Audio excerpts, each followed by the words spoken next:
La mort, c'est de ne pas être compris. C'est seulement grâce à la mort que la vie nous sert à nous exprimer.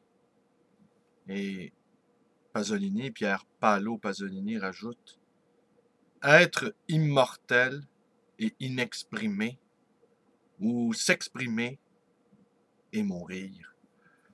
Bonjour, bienvenue dans la bibliothèque de René. Pardon. Bonjour, bienvenue dans la bibliothèque de Bruno. Là, je suis perdu parce que j'ai entendu ça hier à Radio-Canada, la nouvelle émission de René au Miroir, qui s'appelle Dans la bibliothèque de René, si je ne m'abuse, et il débute son émission ainsi. Bonjour, bienvenue dans la bibliothèque de René.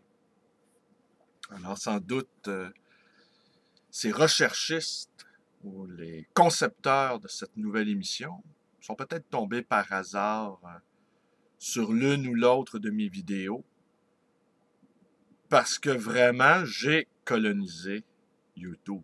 Avec près de 700 vidéos, ça devient difficile, en tout cas dans le monde littéraire, de ne pas tomber sur moi. Et je ne vous ai pas raconté qu'il y a quelques mois, on m'a même reconnu, imaginez donc, c'est la gloire ça, dans le métro. Quelqu'un qui me regardait, puis finalement, il m'a dit, tu fais pas des vidéos sur YouTube, sur la littérature? Et je lui ai dit oui, évidemment. Et il m'a dit qu'il aimait bien ça, et qu'il était bien content de les écouter, qu'il était d'accord avec moi sur l'insurrection qui vient. Voilà, n'est-ce pas ça? L'étonnante petite gloire des réseaux sociaux. Alors aussi, ma petite vidéo d'hier concernant mon père a créé quelques remous. Je ne reviendrai pas là-dessus aujourd'hui, parce que mon humeur ne s'y prête guère. Et comme mes vidéos sont pratiquement toujours improvisées, alors quand la webcam s'est ouverte hier, je ne savais pas que j'allais vous parler de mon père. Je ne le savais pas. Je sais cependant que probablement l'une des raisons qui ont fait que j'ai lâché cet appel à mon père, c'est le courriel que j'ai reçu la veille de la secrétaire d'une femme de théâtre que j'estime et admire profondément. Une femme de théâtre incandescente, d'une énergie invraisemblable, d'une créativité inouïe, d'un feu, d'une colère, d'une vivacité. Alors, la secrétaire de cette dame, donc, disait qu'elle souhaitait me rencontrer à ma librairie. Alors, depuis ce temps-là, je suis un peu nerveux. Dès que le téléphone sonne à ma librairie, je prends une voix plus... oui, bonjour. Bonjour, ici la librairie. Je manque de naturel, autrement dit.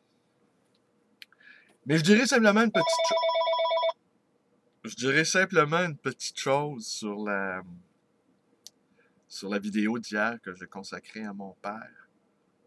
C'est que chez moi, sur la rue Ontario, ma grand-mère, qui n'a jamais lu un livre de sa vie, conservait dans le tiroir de la cuisine les quelques recueils de poésie que mon père a fait. Et il m'arrivait parfois, très tôt le matin, j'ai toujours été un matinal, sauf ma période oiseau de nuit, oui, qui a duré quand même pendant 10 ans, où j'ai été un véritable oiseau de nuit, c'est-à-dire que je sortais dans les clubs, dans les discothèques, je dansais jusqu'à l'aube. Pour moi, la nuit débutait à 3 heures du matin.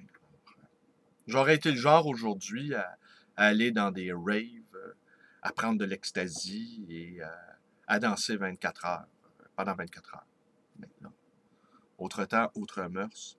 Alors, lorsqu'il m'arrivait parfois de m'ennuyer trop de mon père, ce qui arrivait, eh bien, je sortais les livres du tiroir et je les déposais sur la table de cuisine et je les regardais comme des talismans. Je les regardais comme des signes de vie. Alors voilà. Alors on dira, oui, tous ces livres autour de moi, ce sont mes rosebuds, la quête de l'objet perdu. Non, c'est un petit peu plus compliqué que ça. y reviendrai. Alors aujourd'hui, je vous lis un petit texte, justement, d'un autre grand révolté de notre société, Stig Dagerman, écrivain suédois que les anarchistes connaissent bien. L'homme qui va bientôt mourir fixe de ses yeux sagaces ce ciel qui renferme tout, aussi bien des pierres en train de voler qu'un oiseau en train de tomber. Il aperçoit Dieu ployant sous le joug des étoiles. Mais Dieu ne peut plus le forcer à se tenir droit. Sa main a mis trop longtemps à atteindre ce front. Lorsqu'elle y est enfin parvenue, il était froid comme un poisson.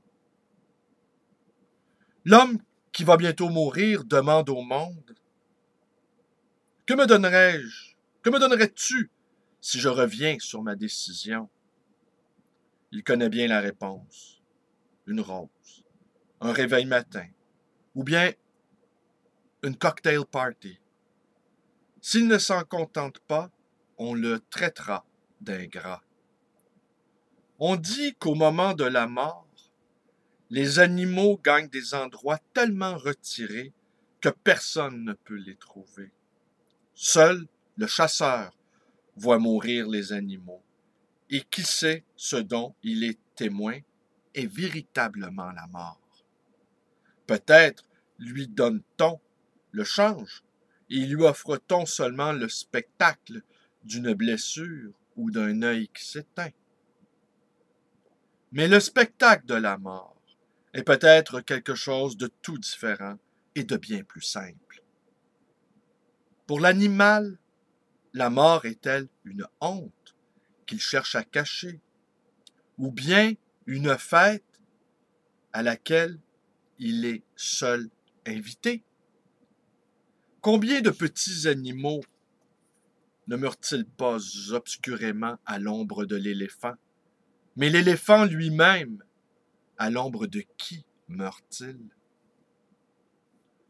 Pour l'homme qui va bientôt mourir, la mort n'est pas une honte, mais une mission de confiance qu'il s'est lui-même assignée. Mais en cet instant tardif, l'instinct du spectacle ne se dément pas en lui. À la fois taureau, toréador et public, il lève son épée, part le coup et applaudit ce combat à l'issue fixée d'avance. Lorsqu'arrive le soir, le soleil se couche pour toujours et le sable de l'arène s'envole dans l'espace en tourbillonnant. Maintenant tout est vide, et rien que vide, car l'homme qui va bientôt mourir tient tout dans sa main. Et lorsqu'il s'anéantit, tout est anéanti avec lui. Sa puissance ne connaît donc plus de bornes, et n'importe quel être humain au monde peut s'assurer de ses véritables dimensions en sortant un beau jour, sur le rebord d'une fenêtre au sommet de l'Empire State Building, et en moins de 3 minutes, il sera vénéré comme une idole par la police, et en moins de 5 par les pompiers qui auront été appelés d'urgence. En l'espace d'1 heure, il aura la presse à ses pieds. En l'espace de 2, la radio. Et en l'espace de 12, le monde entier. En moins d'une journée, la vie de cet homme aura pris tellement d'importance que pas un seul moyen ne sera épargné pour le sauver et le ramener à quoi au juste? De la sorte, le petit pas qui sépare le plancher, se trouvant devant une fenêtre de la corniche, située à l'extérieur de celle-ci, peut transformer une quantité négligeable sur le plan social en quelqu'un de plus puissant que le président. Les espoirs réunis de l'univers tout entier pèsent sur lui de toute leur masse, et s'il est faible et facilement influençable, il fera un pas en arrière, mais uniquement pour s'apercevoir qu'alors que du côté de l'Empire State Building qui donne sur la mort, un être humain peut être plus puissant à lui tout seul que le monde entier. Du côté de ce bâtiment qui donne sur la vie, ce même être humain ne peut même pas attirer l'attention d'une mouche. Au moment suprême, l'homme qui va bientôt mourir ne demande pas « Mon Dieu, pourquoi m'as-tu abandonné ?» Il sent bien que sa puissance est si considérable que Dieu lui-même n'est pas son pareil. Pendant quelques jours, une heure, une éternité, il est hors d'atteinte de tout. De même que le javelot est hors d'atteinte alors qu'il se propulse en sifflant d'un endroit du sol à un autre. Stig Dagerman. Tiré de ce livre, à contretemps, L'écriture et la vie. Livre que j'ai emprunté à la grande bibliothèque et que je vais acheter sur Internet. J'ai tellement besoin de livres. Mais de tout encore. Mais des livres, j'en ai besoin sans arrêt. Allez. Je vous remercie d'être avec moi. Les vidéos vous plaisent. Vous connaissez la suite. Ma page Facebook, mon numéro de téléphone, ma librairie, le livre voyageur. Dans le quartier Côte-des-Neiges à Montréal. Allez. Merci beaucoup. Et bonne journée à tous. Et à demain pour de nouvelles aventures dignes d'une mouche. Au revoir.